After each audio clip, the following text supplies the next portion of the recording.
Indonesia dan Lancer. Untuk kesempatan ini kami akan memberikan kepada pembicara yang kedua. Apakah dari Komite Tiongkok sudah hadir, Pak Teddy?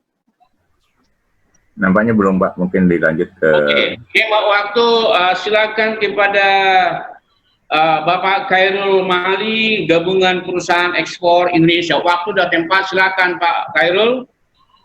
15 menit, Pak.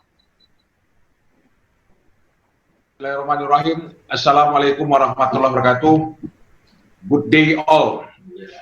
Pak Ketum Kadin Indonesia, Bapak-bapak dan Ibu yang saya hormati. Perkenankan saya dari Gabungan Perusahaan Ekspor Indonesia pada kesempatan yang penuh berkah ini menyampaikan beberapa hal. Ini topik kita khususnya bagaimana UMKM go ekspor. Produk-produk UMKM ini go ekspor.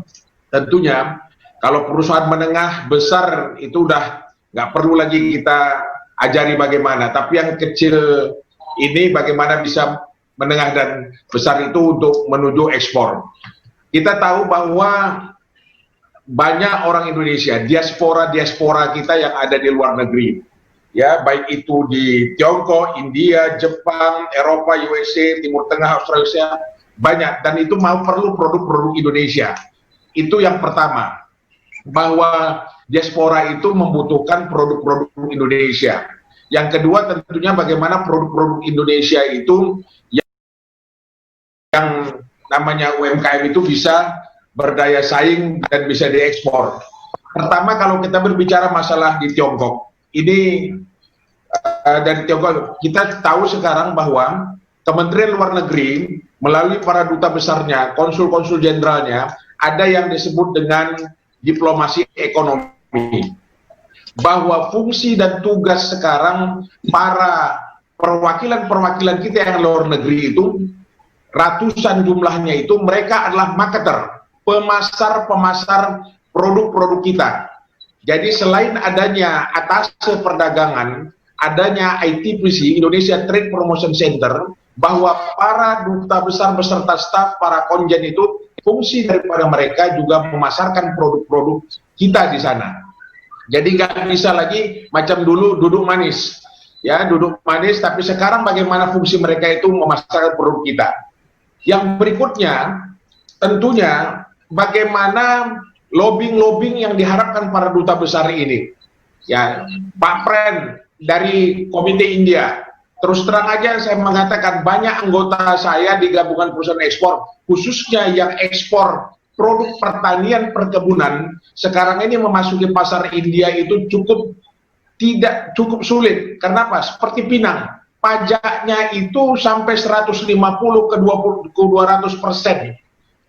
Kenapa produk kita tidak bisa langsung, ya, maka melalui negara-negara tertentu, karena pajak yang dibuat oleh produk pertanian dan perkebunan itu cukup tinggi di India, sehingga kita harus lalui dari pihak ketiga.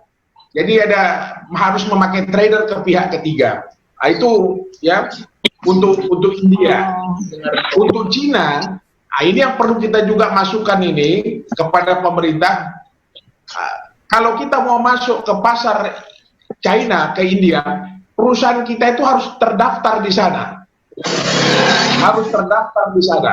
Kenapa perusahaan-perusahaan China, Tiongkok yang masuk Indonesia nggak ada didaftarkan? Mereka bisa masuk kemana-mana saja kan? Ini yang mesti menjadi perhatian juga, masukan kita dari Kadin, dari eksportir dan sebagainya. Begitu Jepang sekarang ini kalau kita melihat bahwa sebenarnya banyak yang bisa kita masuk. Nah, kopi-kopi kita sudah masuk, kopi Mandailing, hasil laut, hasil bumi dan sebagainya itu sudah masuk. Ya. Untuk Eropa dan Rusia, khususnya untuk produk CPO, sekarang kita kan banyak dikatakan bahwa produk yang turunan daripada CPO kita itu tidak ramah lingkungan. Justru karena itu banyak menjadi kendala ini. Nanti Pak Osko mungkin inilah perlu lobbying-lobbyingnya. Ya, kita tidak bisa juga mengharapkan full daripada pemerintah, tetapi bagaimana lobbying private sector ini dari swasta juga untuk bisa kita penuhi ini. Untuk Amerika kepada tulang John Masley, ya ini Ya Amerika juga sekarang ada beberapa produk kita yang terkendala itu, ya. Tapi dari data yang kita lihat bahwa banyaknya produk makanan minuman yang sebenarnya peluangnya masih cukup besar. Kita sekarang ini kalau untuk Amerika itu 0,3% dari seluruh impor Amerika Latin dari dunia itu totalnya mencapai 5,1 triliun Amerika. Produk Indonesia yang masuk ke sana itu masih sangat kecil, masih 1%, ya, masih 1% dari produk ekspor kita. Kemudian Timur Tengah ini sebenarnya pasar yang cukup bagus ya, karena banyak produk-produk kita seperti rempah dan juga produk-produk lainnya kembali diplomasi ekonomi ya dari pemerintah dan private sector. Dan begitu juga dengan Australia.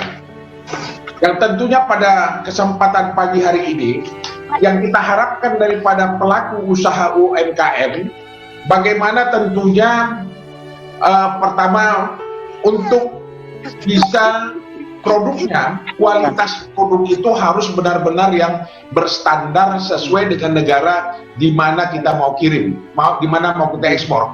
Jadi ini made to the order. Bagaimana maunya pembeli. Jadi Bapak Ibu para pelaku usaha UMKM jangan maunya kita gitu. Ini selalu kita pengusaha, kita kan maunya kita, tapi bagaimana membuat produk itu sesuai dengan permintaan daripada pembeli. Kualitasnya bagaimana, dari mulai produk itu. Yang paling penting juga bagi Bapak dan Ibu, ingredient. Maksudnya itu produk kita itu harus jelas, harus terbuka. Misalnya produk makanan itu terbuatnya dari apa saja, kadar airnya, kadar gulanya dan sebagainya, ingredient. Kemudian benar-benar itu expirednya berapa lama, waktunya berapa lama. Seperti untuk di Brunei, masuk ke pasar Brunei itu produk-produk makanan dan minuman itu minimal masa expirednya itu adalah 1 tahun. Begitu juga dengan yang lain-lain. Maka produk ini kualitasnya itu Bapak dan Ibu ya, ikutilah pelatihan-pelatihan bagaimana supaya barang Bapak dan Ibu kualitasnya itu betul-betul bagus. Jadi kan sekarang kalau kita lihat bahwa banyaknya juga produk-produk makanan dan minuman kita itu di luar negeri itu tidak mau lagi yang terlampau manis. Banyak makanan kita yang terlampau, hanya manisnya itu manis yang sekedarnya saja. Dan itu juga ya sekarang di pasar-pasar yang ASEAN sendiri pun produk makanan kita itu diminta kadar gulanya pun sampai jenis gula apa yang dipergunakan. Kemudian dari standar packagingnya, pembungkusnya itu juga harus betul-betul berstandar internasional. Tidak mungkin hanya sembarang saja. Ini masa kadang-kadang Bapak dan Ibu para pelaku usaha UKM, makanan minuman, sayur, buah dan sebagainya, masa kotaknya bekas kotak rokok dibuat asal sembarangan. Ya ini saja sudah tidak bersadar. Ya bagaimana ini, makanya kami dari Gabungan Perusahaan Ekspor dari Kadin, mari kita buat pelatihan itu Bapak Ibu ikuti supaya memang betul-betul berstandar kan dia. Jadi pada kesempatan ini dapat saya katakan bahwa yang Bapak Ibu itu harus bisa membaca terhadap kondisi-kondisi atau apa ketentuan syarat yang diperlukan oleh negara tujuan. Karena ini informasinya sudah terbuka, kita bisa buka website, tapi tentunya benar-benar produk Bapak Ibu bisa diandalkan, kualitasnya terjamin, packagingnya terjamin. Kemudian yang buyer ya, menyangkut pembeli di luar negeri. Bapak Ibu tentunya sebelum menjual produk-produk itu ini mesti ada komunikasi. Ya, adanya komunikasi secara korespondensi, dan umumnya itu kalau secara pasar internasional tentunya berbahasa Inggris. Nah, inilah ya. Sekarang ini ya kalau Bapak Ibu ya para pelaku UMKM nggak bisa ya, kalau anaknya atau siapa yang bisa ya berbahasa Inggris, atau ada negara-negara tertentu juga dia memakai bahasa Inggris. Ada kalau memang customer China, Vietnam dan sebagainya. Ya Bapak Ibu perlu ketahui sekarang jengkol dan pete kita pun sudah diekspor ke Korea. Ya, jengkol dan pete yang tadinya ya kategori makanan itu makanan rakyat, tapi sekarang sudah masuk ke pangsa Korea. Kemarin dari Sumatera Utara itu ada ekspor porang dari Tapanuli Tengah, ya, yang nilainya itu hampir 7 miliar. Ya, kita ekspor dari Sumatera Utara. Jadi pada kesempatan ini kepada Bapak Ibu para pelaku khusus UMKM dapat saya sampaikan, tidak ada kata yang lebih sulit sebenarnya di dalam menjalankan ekspor ini. Yang penting Bapak dan Ibu mau, ya, berkemauan, ada will yang jelas bahwa produk Bapak Ibu itu memang betul-betul berstandar secara internasional. Bapak Ibu tentu sangat sulit. Kadang-kadang ditanya, badan usahanya apa? Perusahaannya mana? Kadin beserta gabungan perusahaan ekspor menyiapkan perusahaan-perusahaan yang siap untuk dipakai oleh Bapak Ibu bila Bapak Ibu belum ada perizinan masalah ekspor. Karena nanti menyangkut lagi sertifikasi halalnya, balai POM-nya, dan sebagainya. Yang penting Bapak Ibu pelaku usaha jangan pening kepala sebelum menjalankan ini, kita bantu, kita support. Ya, cara mudah ekspor tidak ada yang tidak bisa kita kerjakan. Tentunya kami dengan konsep Kadin beserta gabungan perusahaan ekspor bekerja sama dan sama-sama bekerja bagaimana kita meningkatkan ekspor kita. Bapak Ibu yang saya hormati, bahwa di dalam melaksanakan ekspor ini tentunya kita tadi yang saya katakan perlu adanya pembeli di luar negeri. Kemudian apalagi keterkaitnya bank, nggak mungkin Bapak Ibu pelaku usaha bagaimana mau dibayar penjualan barang Bapak Ibu kalau nggak ada rekening banknya. Mau kemana nggak ada sekarang orang bawa duitnya kemana itu. Bagaimana sistem rekening bank dan sebagainya. Macam mana Bapak Ibu mau berjualan rekening bank pun nggak ada kan gitu. Kemudian angkutannya, angkutan itu lihat mulai dari daratnya ke pelabuhan udara ke pelabuhan laut, ekspor itu bisa melalui udara, air cargo, air freight, ada melalui laut pakai shipping line. Ini pun juga kalau nggak Bapak Ibu nggak tahu bisa kita bantu. Ya, bagaimana mengirimnya itu. Tidak ada juga Bapak Ibu harus menunggu barang Bapak Ibu sampai 1 ton, 10 ton, 5 ton, sampai 1 kontainer baru bisa.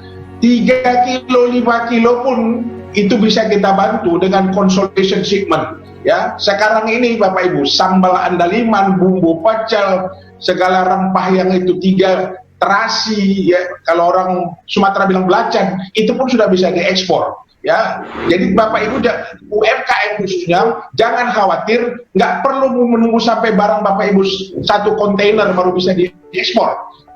Ya, sedikit pun dia, tapi kualitasnya bagus sudah bisa diekspor. Kemudian tentunya asuransi. Barang Bapak Ibu perlu diasuransikan nantinya kalau menyangkut ekspor. Ya, kalau barang-barang menyangkut pertanian perkebunan nanti ada fumigasi dan sebagainya.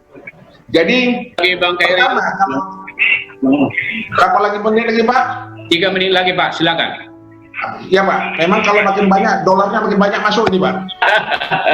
Lanjut. Oke. Tahapan ekspor Bapak Ibu nanti kita bisa diskusi. Pertama, penentuan identitas produk Bapak Ibu. Bapak Ibu barangnya itu kategori perishable, mudah rusak, mudah busuk, ya, atau non perishable, general cargo, yang barang umum. Cari barang betul-betul ya. Kalau Bapak Ibu tidak punya barangnya sendiri, tentu bisa menjadi trader, perantara. Bapak orang yang lain buat sebagai produsennya, Bapak Ibu sebagai eksportirnya. Ya, kemudian bagaimana mengenalkan produk Bapak Ibu, menawarkannya, adanya sales contract, ya, kemudian bagaimana dokumen-dokumennya, bagaimana packing listnya, invoice-nya dan sebagainya. Tentu terakhir adalah kepuasan pelanggan. Makin banyak orang memesan barang Bapak Ibu berarti puas pelanggan tersebut. Sekarang keripik singkong kita pun sudah bisa nembus pasar Korea, ya, Australia, Jepang dan sebagainya. Saya rasa itu aja Pak Moderator, kita akan sambung nanti dalam diskusi. Dan kurang saya mohon maaf. Assalamualaikum warahmatullahi wabarakatuh. Luar biasa, Ketua Gabungan Ekspor Indonesia sudah berpengalaman sangat mengedukasi kepada kita semua. Tepat waktu, Bapak nanti siap-siap ada pertanyaan segera ditampung Pak ya. Sekarang